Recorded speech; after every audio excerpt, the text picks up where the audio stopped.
Friends, welcome to our channel. So Deccan పీఠభూమి నర్మదా నదికి దక్షిణంగా ఉన్న త్రిభుజాకార భూభాగం. సో డక్కన్ పీఠభూమి నర్మదా నదికి దక్షిణంగా ఉన్న త్రిభుజాకార భూభాగం అన్నమాట దక్కన్ పీఠభూమి. సో డక్కన్ పీఠభూమికి ఉత్తరంగా సాత్పురా శ్రేణులు. సో డక్కన్ పీఠభూమి పశ్చిమంగా క్రమంగా ఎత్తుగా ఉండి తూర్పుగా వాలి ఉంటుంది మరి. డక్కన్ పీఠభూమి అనేది పశ్చిమంగా ఎత్తుగా ఉండి తూర్పుగా వాలి ఉంటుంది మరి. దీనికి డక్కన్ పీఠభూమికి తూర్పున మహాదేవ్, కైమూర్, మైకల్ మైకల్ అనే కొండలు ఉన్నాయన్నమాట. సో ఇది ఈశాన్యంలో కూడా విస్తరించి ఉంది. ఈ డక్కన్ పీఠభూమి అనేది ఈశాన్యంలో కూడా విస్తరించి ఉంది. దీన్ని స్థానికంగా మేఘాలయ, కర్బీ ఆంగ్లాంగ్ పీఠభూమి అని అంటారు. సో ఉత్తర కచార్ కొండలు అని కూడా పిలుస్తారు అన్నమాట. ఇది చోటా నాగపూర్ పీఠభూమి నుండి ఒక భ్రంశం వేరు చేయబడుతుంది అన్నమాట. సో గారో, కాశీ, జైంతియా కొండలు మనకి వెస్ట్ నుంచి ఈస్ట్ వరకు అంటే పశ్చిమ నుండి తూర్పు వరకు ఉన్న మూడు ప్రముఖ పర్వత శ్రేణులు అన్నమాట. సో ఇక్కడ చూడండి, పశ్చిమ కనుమలు తూర్పు కనుమల కంటే ఎత్తుగా ఉన్నాయన్నమాట. పశ్చిమ కనుమలు అనేవి తూర్పు కనుమల కంటే ఎత్తుగా ఉంటాయి. సో 900 to 1600 మీటర్స్ పశ్చిమ కనుమలు హైట్ ఉంటాయి అన్నమాట. సో తూర్పు కనుమలు సగటు ఎత్తు 600 metres.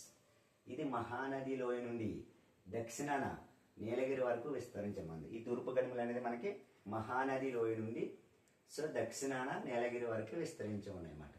So last time group 2 bit ఇచ్చారండి. ఇది తూర్పు కనుమలు సగటు ఎత్తు 600 మీటర్స్. ఇది మహానది లోయ నుండి దక్షిణాన నీలగిరి పర్వతాల వరకు విస్తరించి ఉంది. పశ్చిమ కనుమలను స్థానికంగా వివిధ పేర్లతో పిలుస్తారు. సో దక్షిణ భారతదేశంలోనే ఎత్తైన శిఖరం అనైముడి 2695 మీటర్లు. దక్షిణ భారతదేశం అంటే మెయిన్లీ మనకి 5 స్టేట్స్: ఆంధ్రప్రదేశ్, తెలంగాణ, కర్ణాటక, కేరళ, తమిళనాడు. ఈ 5 స్టేట్లలోనే ఎత్తైన శిఖరం ఏంటంటే మనకి సో అనైముడి. దక్షిణ భారతదేశంలోని ఎత్తైన శిఖరం అనైముడి 2695 మీటర్లు. సో నీలగిరి పర్వతాల్లో ఎత్తైన శిఖరం దొడబెట్ట. 2637 మీటర్స్.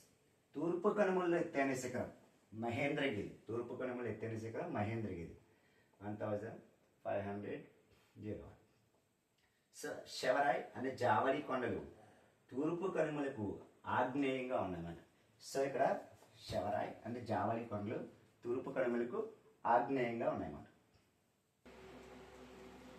సో తూర్పు కనుమల్లో ఉదక మండలం ప్రఖ్యాతిగాంచిందన్నమాట. సో ఊటీ కొడైకెనాల్ ప్రసిద్ధి చెందిన ఉదక మండలంలోని ప్రఖ్యాత వేసవి విడిదన్నమాట. సో డక్కన్ ట్రాప్ అని పిలువబడే నల్లరేగడి ప్రాంతం ప్రసిద్ధి చెందింది ఈ దీపకల్ప పీఠభూమి. సో ఆరావళి కొండలు దీపకల్ప పీఠభూమి యొక్క పశ్చిమ వాయువ్య అంచుల్లో ఉన్నాయి. ఇక్కడ ఆరావళి కొండలు దీపకల్ప పీఠభూమి యొక్క పశ్చిమ వాయువ్య అంచుల్లో ఉన్నాయి. ఇది గుజరాత్ నుండి ఢిల్లీ వరకు నైరుతి ఈశాన్య దిశలో ఉన్నాయి. సో మనకి any map, Indian map design చేసుకుంటే మనకి north, south, west, east. So నార్త్కి వెస్ట్కి మధ్యలో కాబట్టి నార్త్ వెస్ట్, నార్త్కి ఈస్ట్కి మధ్యలో కాబట్టి నార్త్ ఈస్ట్. సో నెక్స్ట్ చూడండి, ఈస్ట్కి సౌత్కి మధ్యలో కాబట్టి సౌత్ ఈస్ట్. సో సౌత్కి వెస్ట్కి మధ్యలో కాబట్టి సౌత్ వెస్ట్. సో నార్త్లో మనకి 3 ప్రధాన బౌండరీస్ షేర్ చేసుకున్న కంట్రీస్ అంటే ఇక్కడ చైనా, భూటాన్, నేపాల్.